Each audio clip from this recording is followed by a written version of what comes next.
welcome to episode 11 of Geno's Guys. As always, I'm your host, Connor, joined by Matt and Andrew, and we are Geno's Guys. And for the first time in the history of Geno's Guys, we'll be talking about a Huskies loss as the UConn woman lost in South Bend to Notre Dame 79 to 68 on Thursday. It was a few days ago now, but we're just not getting around to it. I mentioned at the end of our preview, we may not get a podcast in between the Notre Dame game and the Georgetown game, which spoilers if you haven't seen the outcome of that one, the Huskies handled the Hoyas in the Big East opener at the XL Center. But back to this Notre Dame game, we're kind of focused on this one. We're kind of doing like a week recap because like I said, we missed that last episode, but we're going to focus more heavily on the Notre Dame games. I feel like there's more to take away from that one than a 35 point win against one of the lower teams in the Big East. So that Notre Dame game, I mean, it was just a very tough environment to play in. We knew that coming in.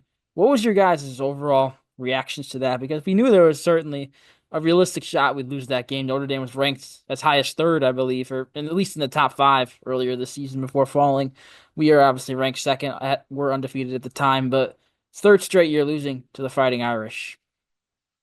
Yeah, when you shoot 18% from three, you're not really doing yourself any favors, especially in a tough road game against a top 10 team in the country. Other than the three-pointers, though, I felt like the team put a pretty solid performance together. Page 25, strong 14 and 7, both solid performances. Ashlyn Shade didn't really come through like we needed her to, but overall, I wouldn't say it was a terrible game. I mean, obviously, if you hit even 30% of those threes, this is an entirely different game. But Notre Dame did their thing. Adalago, King, and Miles all came through for them. And overall, I mean, you can complain, you could get nitpicky about the three-pointers, but other than that, I mean, there is definitely stuff to build upon. Yeah, three total three-pointers from your entire team is not going to win you a basketball game ever. You can't have three threes and expect to win. Obviously Paige shot the ball well. She was 11 of 20, 0 for 4 from three. She didn't have one. Like Matt just said, Shade wasn't really there. I mean, Sarah Strong looked great, but just on the other side, like Hannah Hidalgo. I mean, this is the the second straight year that she has busted us up. She killed us last year at Gamble, and she just did it again in South Bend. She's an extremely good player. She'll take Notre Dame deep in the tournament this year, but in general, I just feel like we didn't really have that intensity. I feel like we went down kind of early, and they never brought it back because they never could get the intensity back. Now, obviously, like Connor just said, it is a very hard place to play. You don't have the fans on your behind you like that. But still, just the intensity was never really there. Everybody looked kind of worried, but I'll give the credit to Notre Dame. I mean, they played fantastic. They completely outplayed us, played great defense. Just all in all, it was a great game for Notre Dame, and I wouldn't say it was a bad loss for us either. Yeah, definitely not a bad loss, especially when you look at the fact that AZ Fudd missed this game with that knee injury. She also missed the game today when we were recording this against Georgetown with that knee injury. But yeah, Hannah Hidalgo finished her stat line 29 points, 10 rebounds, 8 assists, 6 of 11 from deep. Just beat us in all facets of the game. Really, from deep, it was a completely different game for the Irish compared to us. They shot 10 of 18, knocking out a lot of wide open looks. I feel like kind of a poor defensive performance from three. And when the Huskies shoot that poorly from deep, like you mentioned, Ashlyn Shade, she only took one, but she's the player that I feel like if you win, you need the formula to winning a game like this is Ashlyn Shade knocking down two or three pointers from deep. Paige Becker's over 0 for 4 from deep. Obviously, she still scored 11 field goals, 25 points. Sarah Strong got into that foul trouble early, which doesn't help. She still played 35 minutes, but all in all, it's just I feel like it comes down to this was an away game, which maybe you can't make that argument because they also beat us in our building, which was a home game for us last year. But I don't know. I feel like it's good to lose a game early in the season, even though we're not that early. We're over a month, almost a month and a half in. But losing that early game, you really learn a lot about your team, and I feel like Geno and Chris Daly and the whole staff are going to learn a lot from this one, which they did implement in the game against Georgetown today. And it's definitely no fun as well to basically lose to just their starting five. They only had 7 points off the bench. Liza Carlin and fun fact, sister of Marquette's and now in the NBA, Omex Prosper, Cassandre Prosper off the bench hit a three. But I mean, you're losing to 7 bench points and 73 points from the starters, 72 points from the starters. I mean, I'm not sure if that's how Notre Dame has been or is going to be all year, but you expect it to handle a team like that, especially, you do have solid bench pieces. KK Arnold had a pretty solid game. Yanel Amalfi, again, could have been a little more aggressive, but 4 points, 3 fouls, that's not going to get the job done. But overall, like you said, it's not a terrible loss. I feel like you'd rather lose to a top 10 team in the country. You're probably going to go undefeated in the Big East, and you kind of got to turn your eyes to that USC game now. Yeah, you mentioned Prosper's sister. Liza Carlin played 4 years at Marquette. So a lot of Marquette connections on the Notre Dame bench. But I agree with your point. In women's basketball, I feel like you see starters play a lot more than you do in men's basketball. Teams don't go as deep. The Huskies is a great example of that over the past few years, where we really only played six, maybe seven players. Obviously, that's other circumstances due to injury, but point is that the women seem to play a lot more. But I agree with you. Big East play, the Huskies at the very least are going to win 19 games. I feel like if they do any worse than that, it's something drastically wrong happened, maybe even more injuries, or just the Big East is not that strong of a league. It's just the way it is. Maybe it's a stretch to say they'll go undefeated. I feel like in the 2 3 month span, you're bound to slip up once. But if they play like they did against Georgetown, I don't think they will slip up once. There's obviously more talented teams in this conference than the Hoyas, but to just go out and respond like that is important because you could easily be down on yourselves after a loss, and maybe this could easily have been a trap game with Georgetown. We're not going to talk about that. I want to focus a little more on Notre Dame and Olivia Miles. We talked about her. She was one of our players to watch and in the matchup to watch as well. She had a very solid game. She did get injured early. It looked like she maybe would have been bad. She had, I believe, an ankle injury or a foot injury. I remember they showed a shot of her on the bench with her shoe off, but she was ended up being fine. She scored 16 points. King 16 and 12, a double double. She averages nearly a double double. I believe she actually does average a double double, so that's no surprise there. Just all in all, Notre Dame was hunting for a big win after a couple of tough losses. I feel like we caught them at the worst time possible, and we just were that was that. The Huskies couldn't get it done. Yeah, I looking at the box score, we had four off the bench and they had two. So you did, and the fact that we lost that game is definitely not good. But it came down to the threes. Honestly, I know I already said that, but you're never going to win a basketball with three threes. That's already been established. But just in general, like the offense kind of looked like it was running in place during some points in this game. But Notre Dame's also very sound defensively. But either way, I feel like it's not a panic game. We beat Georgetown today. That was needed. But you got a couple of big games left. You got Iowa State, you got USC, and you got at South Carolina. That game's gonna be killer. But I feel like like Connor said, you got to turn your attention to these big games now, and just hope that you can learn from your mistakes against Notre Dame. This game's not going to keep us out of the tournament by any means, but you definitely wanted that one. It would have been a dominant win, but you didn't get it, and now you just got to move on. Yeah, it's definitely not keeping the Huskies out of the tournament. I feel like there's still a clear path for the Huskies to be a one seed because obviously you mentioned those tough non-conference games. Like say they slip up to South Carolina and that's their only loss the rest of the way, maybe one Big East loss sprinkled in. That could actually be the difference between a one and a two seed if you lose a Big East game. But say they only have two or three losses, that almost has to be a one seed. And I feel like the Huskies would deserve that one seed. But my last point's really on this Notre Dame game. There were some negatives like all the foul trouble and the missed threes, but definitely some positives for some players to build off of. KK Arnold played 30 minutes off the bench. She scored 10 points, grabbed 3 rebounds, a couple of assists as well.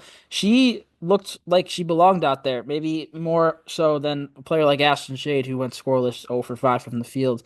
It's always good to see if one player doesn't have their best, another player steps up, and that was KK. Caitlin Chen also scored 11 points and looked very confident, I feel like, scoring the basketball. I mean, she didn't have Paige's 25, but if you get Caitlin Chen to score double figures, that's something that I feel like usually is a recipe for success for the Huskies. But Ice Brady only 4 points. That's a number that she's been around this year. You probably want maybe 6 to 8 with her as one of your starting big men.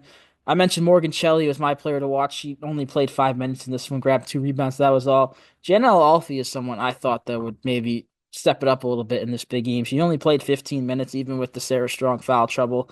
She only scored 4 points and grabbed 2 rebounds. But it's players off the bench, I feel like, that are going to be the key to this team. And Ashton Shade will be in that group as well once AZ gets back. But you need at least one or two of your bench players to not go off but at least have serviceable games. Tonight it was just, or not tonight, that was almost a week ago now, but KK Arnold was that player.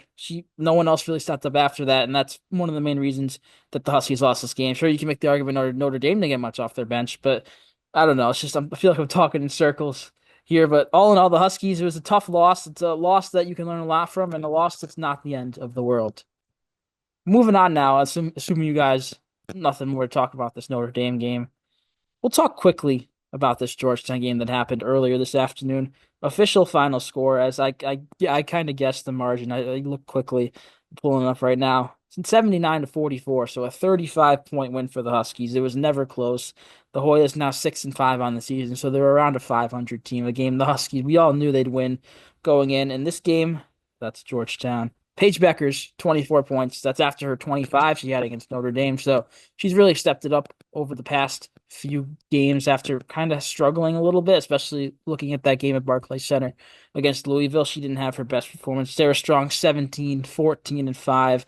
Clearly the best big out there. She only played 24 minutes and put up that stat line. El Alfie, only 1 for 6 from the field. Another, I don't want to call it a dud, but a game you want to see her maybe get into double figures. All in all, just a great team win for the Huskies. Much needed after that Notre Dame game. And I kind of want to bring up Beckers and Chen here because that backcourt defense was phenomenal. Holding Victoria Rivera and Kelsey Ransom to a combined 11 points is amazing. They average over 30 combined, around 33 combined points. So the defense was fantastic this game. I'm not sure if that's just because it's Georgetown's weaker non-con and whatnot. UConn's a different beast, but overall, I mean, Kelsey Ransom averages 21 on the year, and she only had 7 today. So I think Paige did a phenomenal job. Not just on offense, 2 of 3 from three this game, step up from the Notre Dame game, but also defensively holding Ransom to 2 of 9. Yeah, I feel like basketball has kind of talked too much about an offensive game, and defense isn't really appreciated anymore. Her defense today was unbelievable. Her and Chen, like Matt just said, holding Georgetown's backcourt to what 11, 12 points. But I feel like defense in basketball has kind of become a lost art, unfortunately. I feel like it's really underappreciated. But I mean, either way, just the defense in general today by this team. I mean, Sarah Strong on the low post looked fantastic again. Ice Brady looked pretty good on defense, and so did Yana Alfie. So pretty much, I would call it almost a defensive master class today from this team. And the 3-point shooting was, I mean, it wasn't stellar, but it was certainly better. 8 for 22, good for 36%.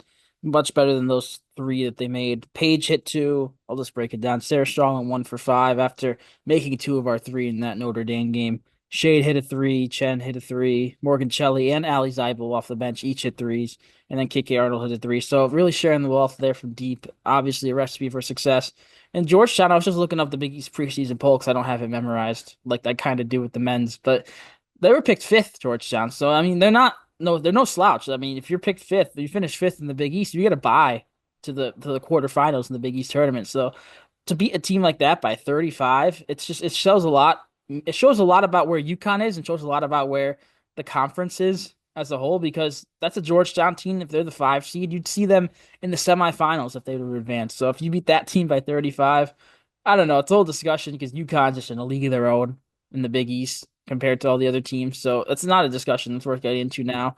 But all in all, I feel like there's not much to say about this Georgetown game except they stepped it up from deep. They stepped it up defensively, locking down those 2 guards, and just an overall great team win after that tough loss against Notre Dame.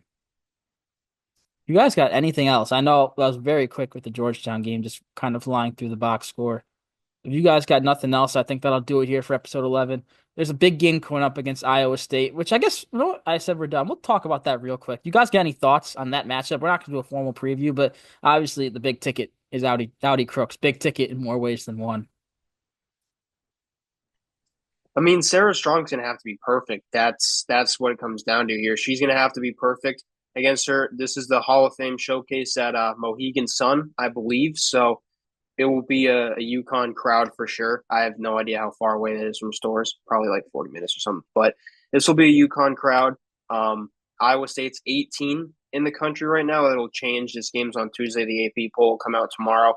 I'm kind of curious. That's another topic. I'm kind of curious to see if we fall from two with that loss. I don't know. We might go to like three or four. But either way, the AP poll come out tomorrow. We'll probably move. Iowa State will probably move. So it'll be different rankings, but either way, huge game at Mohegan Sun on Tuesday. Yeah, Audi Crooks is obviously the one to watch here. I'm wondering what Sarah Strong is going to look like on Crooks. I'm not sure what the line is in this game, the betting line, but on ESPN we have a 98% chance to win, and they're ranked 20th in the country, so I would take that with a grain of salt. I feel like this game is going to be a lot closer than I feel like than originally thought. That's kind of the only words I could say. I'd watch out for Emily Ryan, averaging 7 assists on the season. It's really Crooks and her leading all the major categories. She averages 2.5 steals as well. So if I were to have a sneaky little player to watch, it'd probably be Emily Ryan, carving us up. This is an Iowa State team that they're ranked 18th. They have a game tonight that starts in about an hour as of the recording of this against a team that they will beat. But they already have three losses. One on the road to Northern Iowa, which is interesting that they even played a road game against a team like that. They lost that game by 12 points. Then we all remember that game against South Carolina where they had like 5 points midway through the second quarter. They lost that game by 40, and then they lost earlier this week the annual game they play with Iowa, who's ranked 21st, so that's not that bad of a loss. It was on the road as well. They lost that one 75 to 69. Yeah, so they lose that game to Iowa. They don't have the signature win this year after dropping that game in pretty rough fashion to South Carolina. A little worried, similar to Notre Dame, that maybe they're hungry for that big win. They'll catch us at the right time. But with this game being played in Connecticut, I believe Mohegan, if I'm just picturing on a map, is around 40 minutes, like you said, Andrew, maybe a little less than that from stores. But this is going to be a very heavy UConn crowd. I'm sure it'll be a nearly full Mohegan Sun Arena because, frankly, there's not that many opportunities. Not opportunities. What's the word I'm looking for? Not that many big teams, ranked teams, come to Connecticut for games. I mean, obviously, USC is coming up. We'll definitely preview that one in our next episode. But that's one of the few exceptions where we're actually getting a big game in Connecticut. That one's in Hartford. But Iowa State, I don't know if they'll still be ranked, honestly, with those three losses. If they do, it'll probably be 24th or 25th. Maybe not as far because I feel like the rankings don't change too much with the women. But yeah, it certainly should be a very interesting game, a great test, especially like you said, Matt, Sarah Strong guarding Audi Crooks. How's that going to look? Because she struggled guarding the Notre Dame Bigs, picked up those early fouls. So yeah, interesting to see how that will look on Tuesday. Until next time, we'll probably recap that one and preview USC because that's going to be one of the biggest, if not the biggest, games of the year, especially up to date. So we'll definitely have something on that later this week. But yeah, until then, thank you guys for watching and stay tuned.